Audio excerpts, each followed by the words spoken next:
오늘날 많은 그리스도인들은 대부분 여유롭고 또 넉넉한 이런 삶을 살아가고 있습니다. 우리 하나님의 은혜로 기독교를 거쳐간 대부분의 서방 국가들, 즉 프랑스를 포함해서 유럽 국가, 미국, 캐나다, 오세아니아 국가 등등 이런 나라들은 우리가 소위 말하는 선진국으로 불리우는 나라입니다. 우리나라도 마찬가지입니다. 우리나라도 이제 선진국 대열에 들어서는 국가가 되었습니다. 이 국가들뿐만 아니라 아마 여기에 계시는 성도님들도 아주 어려우신 분은 제가 그렇게 많지 않은 걸로 알고 있습니다. 우리는 가고 싶은 데 갈 수 있고, 먹고 싶은 걸 먹을 수 있고, 공부하고 싶은 것을 공부할 수 있고, 그런 환경에서 사는 것만으로도 충분히 전 세계 상위의 삶을 살고 있다고 볼 수 있습니다. 한때 우리나라에 유행했던 책이 있습니다. 바로 지구가 100명의 마을이라면이라는 책입니다. 그 책은 전 세계의 사람들을 통계를 낸 책입니다. 전 세계의 사람의 인구를 100%, 그래서 그것을 100명으로 놓고 봤을 때 전 세계의 인구를 그 비율대로 나누었습니다. 이 책에 의하면 전 세계 10% 이하만이 오직 통장에 돈이 있고 지갑에 돈이 있고 먹고 싶은 것을 먹고 가고 싶은 것을 갈 수 있는 사람이다 라고 설명하고 있습니다. 또한 게다가 자가용 차가 있는 사람이라면 전 세계 상위 7%에 해당하는 사람이다 라고 설명하고 있습니다. 아마 여기에 계신 분들은 전 세계의 비율로 나눴을 때 다 상위 10%의 삶을 살고 있는 분이라고 여겨질 것입니다. 우리는 개인적으로 가방이 있습니다. 우리 통장이 있습니다. 우리 지갑에 돈도 있습니다. 가고 싶은 곳에 갈 수 있습니다. 먹고 싶은 것을 먹을 수 있습니다. 우리는 이렇게 사는 것만으로도 전 세계 아주 상위의 삶을 살고 있는 것입니다. 이렇게 많은 그리스도인들조차 또한 이런 삶을 살고 있습니다. 많은 그리스도인들이 살고 있는 그 나라들, 그리고 여유로운 그런 나라들, 사람들을 보면 그런 사회는 또한 우리가 살펴보아야 할 것입니다. 우리 이 땅에, 이 프랑스 땅에도 억울하다라고 하소연하는 사람들이 많이 있습니다. 다른 유럽 국가들도 마찬가지입니다. 미국이나 한국도 마찬가지입니다. 풍요로우면, 그리고 그리스도인들이 많다라면 그 사회는 좋아야 할 텐데 오히려 상대적인 빈곤과 또한 그런 것들이 다른 사람을 더 힘들게 하고 있습니다. 이런 사회를 바라볼 때 우리 그리스도인들은 어떤 생각을 해야 할까요? 아마 젊은 사람들도 이런 부분에 대해서 많은 생각을 하게 될 것입니다. 정말 이 시대적인 상황을 보면 어떻게든 다른 사람을 이용하고 억울한 사람이 있든지 말든지 신경 쓰지 않는 그런 사람들이 사회에 많습니다. 심지어 교회 안에도 많습니다. 이런 사회를 바라볼 때 우리는 답답한 마음이 듭니다. 그리스도인들이 많아질수록, 그런 사람이 많아질수록 사회는 희망적이어야 하는데 오히려 그 사회는 반대로 가고 있습니다. 사실 오늘 말씀은 하나님께서 그리스도인의 삶에 대한 말씀을 주신 것입니다.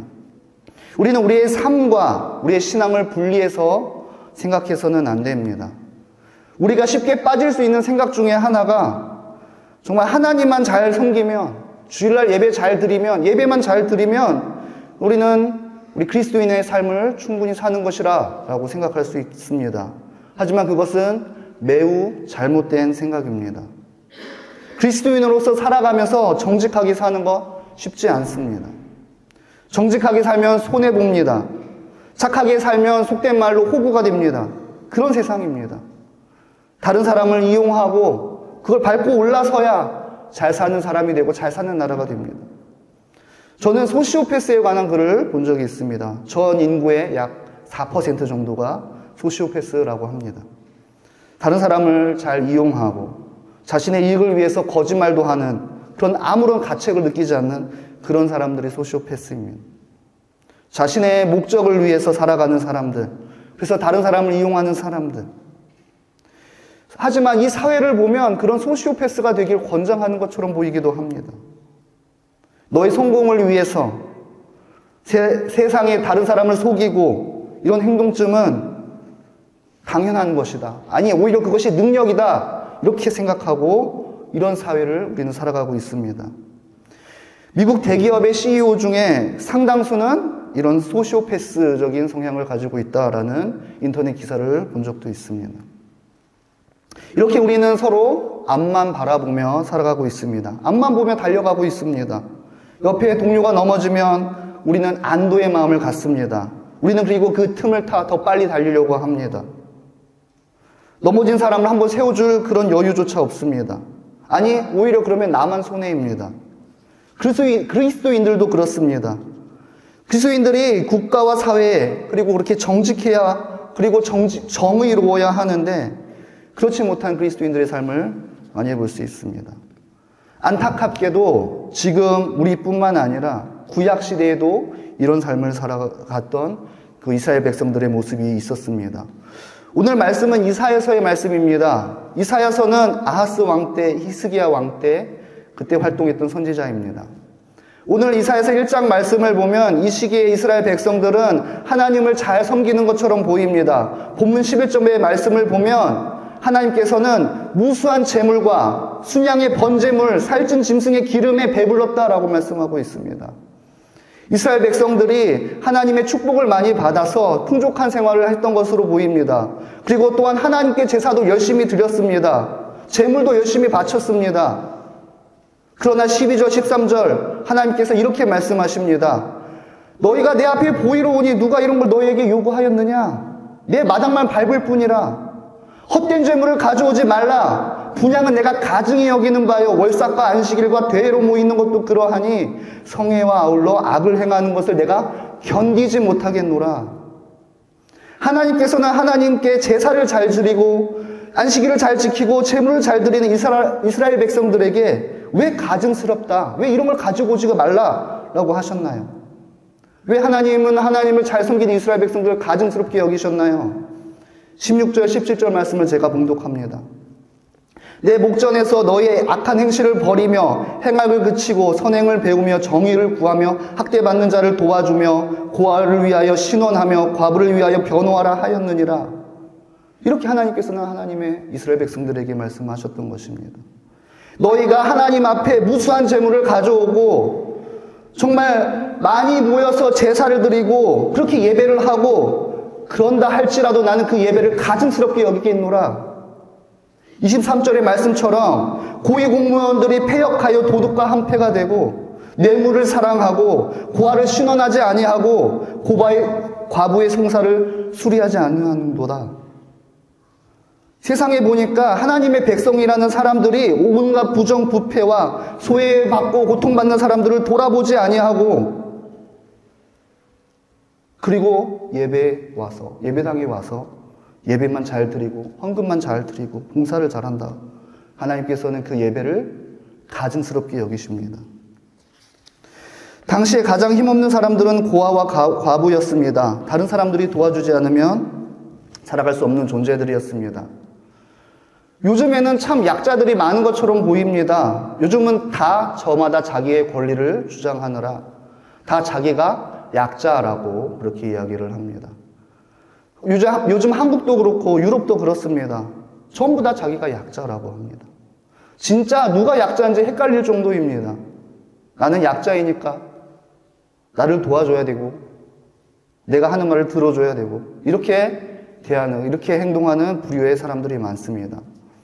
하지만 진짜 약자들은 성경에서 말하는 고아와 과부입니다. 이들은 어떤 권리조차 없습니다. 누구한테 하소연할 데도 없습니다. 정말 사람들의 도움 없이는 살아갈 수 없는 존재들입니다. 지금은 여성들이 이렇게 직업을 가질 수 있고 또 사회에 진출할 수 있지만 그때 당시에는 여성이 남편을 잃으면 정말 굶어 죽을 수밖에 없고 어떤 직업을 얻을 수 없는 그런 상황이었습니다. 누가복음 18장을 보면 불의한 재판장 이야기가 나옵니다. 거기에서도 과부가 나오는데 과부는 사회적으로 아무런 권리를 갖지 못합니다. 억울한 일을 어디서 당해와도 어디 가서 하소연도 할 수 없습니다. 고아도 부모의 그늘이 없기 때문에 어떤 사회적으로 아무런 권리와 아무런 힘이 없습니다. 하나님께서 이스라엘을 직책하신 것은 하나님을 잘 섬기지 않아서가 아닙니다. 하나님께 재물을 바치지 않아서가 아닙니다. 지금 우리 상황을 봤을 때 교회당에 나와 예배를 드리지 않음도 아니고 헌금을 드리지도 않음도 아닙니다. 하나님의 백성들은 이미 정의가 죽어 있고 가난한 사람은 굶어 죽어가고 있고 그들은 그러나 예배당에 나와서 예배만 잘 드리고 헌금만 잘 드린다. 하나님을 잘 섬기고 있다. 착각하지 말라는 말씀입니다. 세상에는 정말 억울한 사람이 당하고 정의가 죽어 있는데 그런 데는 관심도 없고 그렇게 거룩한 척 예배드리는 것이 바로 가증한 것이다 라고 말씀하신 것입니다. 하나님께서는 그런 제사 받지 않으니까 돌아가라. 하나님께서 우리에게 주신 10가지 계명이 있습니다. 그리고 예수님께서는 그 2가지 계명을 이렇게 요약해서 설명해 주셨습니다. 누가복음 10장 27절 내 마음을 다하고 목숨을 다하고 힘을 다하여 주 너의 하나님을 사랑하고 내 이웃을 내 몸과 같이 사랑하라 라고 이렇게 말씀하셨습니다. 우리는 하나님을 잘 섬기는 것을 신앙생활이라고 생각하기 쉽습니다. 그러나 우리는 우리 이웃을 돌아보는 것도 신앙생활입니다. 우리는 그저 열심히 말씀을 묵상하고 열심히 기도하고 금식 기도도 하고 하나님을 찬양하고 교회 봉사도 하고 그런 것만이 신앙생활이 아니라 내가 있는 직장에서 가정에서 사회에서 이웃에게 정직하게 행하고 공의롭게 행하고 선을 행하는 것이 바로 신앙생활인 것입니다. 우리는 종교 행위만 강조하면 바리새인이 될 뿐입니다. 바리새인처럼 하나님의 말씀을 철저히 지키고 거룩하게 살고 하나님의 말씀을 깊이 묵상하고 그렇게 의롭게 산 사람도 없습니다. 그러나 바리새인들은 이웃을 사랑하지 않았습니다. 종교 행위만 열심히 했습니다. 그들에게는 사랑의 삶이 없었습니다. 그것이 종교 행위이지 신앙생활이 아닙니다. 레위기 27장 말씀을 우리가 살펴보겠습니다. 우리 얼마 전에 담임 목사님께서도 이걸 가지고 설교를 하셨는데 이제 보면 이스라엘 백성들에게 하나님께서 주시는 명령입니다. 우리 레위기 27장 14절부터 저와 여러분 우리 한번 교독하겠습니다. 저부터 하나님의 말씀 봉독합니다. 레위 사람은 큰 소리로 이스라엘 모든 사람에게 말하여 이르기를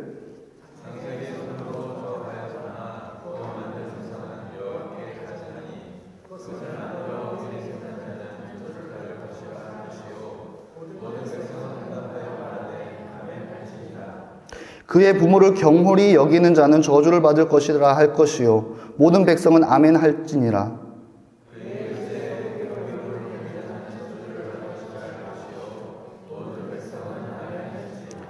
맹인에게 길을 잃게 하는 자는 저주를 받을 것이라 할 것이요 모든 백성은 아멘 할지니라.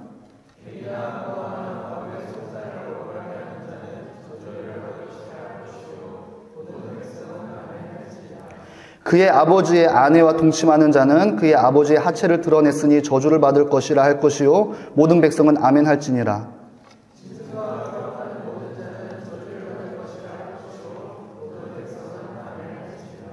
그의 자매 곧 아버지의 딸이나 어머니의 딸과 동침하는 자는 저주를 받을 것이라 할 것이요 모든 백성은 아멘 할지니라.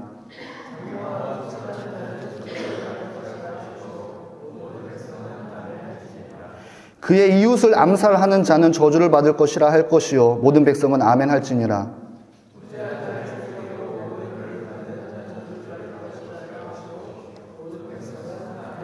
우리 마지막 절 같이 읽겠습니다. 이 율법의 말씀을 실행하지 아니하는 자는 저주를 받을 것이라 할 것이요 모든 백성은 아멘 할지니라. 이 말씀을 보면 먼저 우상 숭배하는 자, 경계표를 옮기는 자, 맹인 즉 장애인을 괴롭히는 자, 객이나 과부의 송사를 억울하게 하는 자, 근친상간을 하는 자, 동물과 성적인 관계를 갖는 자, 뇌물을 주고받는 자는 저주를 받는다라고 하셨습니다. 우리 한국 그리스도인들은 어떤 우상숭배나 근친상간이나 동물과 성적인 관계를 맺거나 살인교사를 하거나 이런 부분에 대해서는 우리가 어떤 정서적인 거부감이 있습니다. 그래서 당연히 죄에 대한 거부감이 있어야 합니다. 그러나 장애인을 어렵게 하거나 객이나 과부, 즉 힘없고 소외된 사람을 억울하게 하는 것이나 그리고 다른 사람을 착취하는 것, 이것이 이제 경계표로 옮기는 것인데 다른 사람을 착취하는 것, 그리고 뇌물을 주고받는 것, 이런 죄에 대해서는 큰 죄라고 여기지 않는 그런 성향이 있습니다. 하나님께서는 이렇게 다른 사람의 권리를 착취하는 사람들, 소외된 사람들을 억울하게 한 사람들, 장애인을 괴롭히는 사람들, 뇌물을 주고받는 사람들도 근친상간을 하는 사람과 살인교사를 하는 사람과 동물과 성적인 관계를 맺는 사람과 똑같이 저주할 사람으로 여기신다라는 것을 우리는 기억해야 할 것입니다. 우리가 사는 세상, 그리고 우리가 있는 곳은 정의로워야 합니다. 그러나 사람들은 우리 죄성 때문에 조금만 유리한 위치에, 높은 위치에 있으려면 속된 말로 갑질을 하려는 그런 죄성이 드러나고 있습니다. 그리스도인들도 그렇습니다. 하나님께서는 그렇게 경고하십니다. 너희가 하나님을 잘 섬기는 것 같고 예배를 잘 드리는 것 같아도 가증한 것이다 라고 말씀하셨습니다. 우리나라 위정자들도 얼마나 많은 그리스도인들이 있는지 모릅니다. 국회의원, 도지사, 시장. 그러나 우리 사회는 그렇게 아름다운 사회는 아닙니다. 우리의 모습도 마찬가지입니다. 우리가 이렇게 예배 열심히 드리고 있지만 우리 주위에 우리 하나님께서 주신 사람들을 돌아보지 않는다면 우리는 이 예배 하나님께서 기쁘게 받지 않으실 것입니다. 우리는 하나님의 말씀에 따라 이 사회가 공의롭고 정의롭게 되도록 우리는 노력해야 됩니다. 정직하게 살기 위해서는, 하나님의 백성으로 살기 위해서는 정말 고통이 따릅니다. 막심한 손해가 따릅니다. 하지만 우리는 그렇게 살아가야 합니다. 하나님의 백성들이 많아질수록 그 사회는 건강해야 합니다. 그리스도인들이 많아질수록 그 사회는 정의롭고 공의로워야 합니다. 하나님의 나라는 저 하늘에서 완성되는 것이 아니라 이 땅에서 완성된다는 것을 우리는 기억해야 할 것입니다. 우리는 정치적으로 제가 무슨 레볼루션을 외치고 우린 적폐를 가라앉자 이런 말을 드리는 것이 아닙니다. 무슨 대단한 사회개혁을 하자라는 것이 아닙니다. 적어도 그리스도인이라면 내가 있는 곳에서 정직하게 살자. 적어도 크리스찬답게 살자. 약자를 섬기자. 하나님을 사랑하고 이웃을 사랑하자. 내가 손해보더라도 바르게 살자. 이렇게 살아가야 된다는 것입니다. 저는 프랑스에 오면서 이런 집시에 대해서 좀 관심을 갖게 되었습니다. 그들은 여러분들도 잘 알다시피 국적 없이 태어나서 사회적으로 아무런 보호를 받지 못하는 사람들입니다. 속된 말로 누구 하나 죽어나가도 사회적으로 아무도 관심을 가져주거나 아무도 모르는 그런 삶을 살아가고 있습니다. 사회생활을 할 수 없습니다. 그렇기 때문에 구걸을 하거나 소매치기와 같은 그런 삶을 살고 있습니다. 모든 유럽 사람들은 그들을 싫어합니다. 손가락질합니다. 심지어 나치가 홀로코스트로 많은 유대인들을 학살했을 때 유대인뿐만 아니라 많은 집시들도 학살을 했는데 유럽과 전 세계의 사람들은 유대인 학살에만 관심이 있지 집시는 관심조차 가지지 않습니다. 그런데 제가 어느 날 한 집시를 만나는 그런 계기가 있었습니다. 제가 이제 그리스도인이라고 이렇게 SNS에 막 올려놓으니까 한 프랑스 집시가 SNS를 통해서 자기도 그리스도인이고 또 이렇게 한국에 대해서 관심도 있고 하니까 한번 만나보고 싶다. 그래서 이렇게 만났습니다. 그리고 자기는 자기 교회에 찬양 집회가 있고 또 주일날 예배가 있으니까 한번 와봐라 라고 해서 갔었습니다. 먼저 저는 찬양 집회에 한번 참여를 했었습니다. 방센에 그렇게 천막을 쳐놓고 찬양 집회를 하는데 참 요즘 같은 시대에 보기 힘든 그런 모습들이었습니다. 요즘 같은 시대에 그것도 파리에서 그렇게 천막 집회를 한다는 것이 정말 인상적이었습니다. 그리고 그들이 그렇게 하나님 앞에 울부짖으며 기도하는데 그 기도가 너무 인상적이었습니다. 제가 프랑스어를 전부 다 알아듣지는 못했지만 그래도 제가 알아듣는 그 몇 프랑스어 중에 이런 기도 제목이 있었습니다. 하나님, 우리는 나라가 없으니 오직 하나님 나라만이 우리의 나라입니다. 라고 그렇게 기도하는 모습들이 참 인상적이었습니다. 참 저는 개인적으로 감동이 되었습니다. 그리고 주일 예배도 참여했었습니다. 넓은 공터에 카라반들이 이렇게 세워져 있었습니다. 그것을 이제 집시촌이라고 하는 것 같은데 그 집시촌에 가운데 가건물을 하나 세워놓고 이렇게 예배를 드리는 모습들을 보았습니다. 그 모습도 너무 감동적이었어요. 저도 이제 제가 목사라고 이렇게 얘기를 하니까 그 집시교회 목사님께서 같이 좀 동역하면 좋겠다라고 이렇게 말씀을 하셨는데 제가 아직 불어도 잘 못하고 또 아직 좀 여유가 없기 때문에 동역은 아직 어렵고 나중에 제가 조금만 더 여유가 있고 조금 더 불어를 잘 하게 되면 그렇게 하면 좋겠다라고 이렇게 말씀을 드렸었습니다. 네, 그러고 있는 상황 가운데 또 국내부에서 또 이렇게 연락을 주셔서 또 여기서 또 참 좋은 교회를 잘 섬길 수 있게 되었습니다. 우리 그리스도인들은 이렇게 이제 모두가 손가락질하고 외면하는 그런 곳에도 우리는 관심을 가져야 할 것입니다. 바닷물은 3%의 소금 때문에 썩지 않는다라고 합니다. 그런데 우리는 너무나 많은, 이보다 많은 비율의 그리스도인들이 우리 가운데, 우리 사회 가운데 있는데 그렇게 영향력을 끼치고 있는데도 불구하고 점점 희망을 잃어가고 썩어가고 있는 그런 사회를 바라볼 때 우리는 그리스도인의 삶이 무엇인가 기억해야 할 것입니다. 우리는 예배당에서 물론 헌금 드리는 거 중요합니다. 거룩하게 예배 드리는 거 당연히 중요합니다. 하지만 우리가 이 예배가 거룩하게 되기 위해서는 우리 일상에서의 삶이 그리스도인의 삶으로서 온전히 살아가야 할 것입니다. 그 삶이 온전하게 사라질 때 비로소 하나님께서 받으시는 예배를 우리는 드릴 수 있게 되는 것입니다. 그때 드리는 공예배를 하나님께서 기쁘게 받으실 것입니다. 우리가 드리는 예배가 하나님께 기쁘게 받으시는 그런 예배 되기를 소망합니다. 그 예배가 되기 위해서는 우리는 바르게 그리스도인답게 살아야 할 것입니다. 그렇게 살아가는 저와 여러분 되기를 소망합니다. 같이 기도하겠습니다.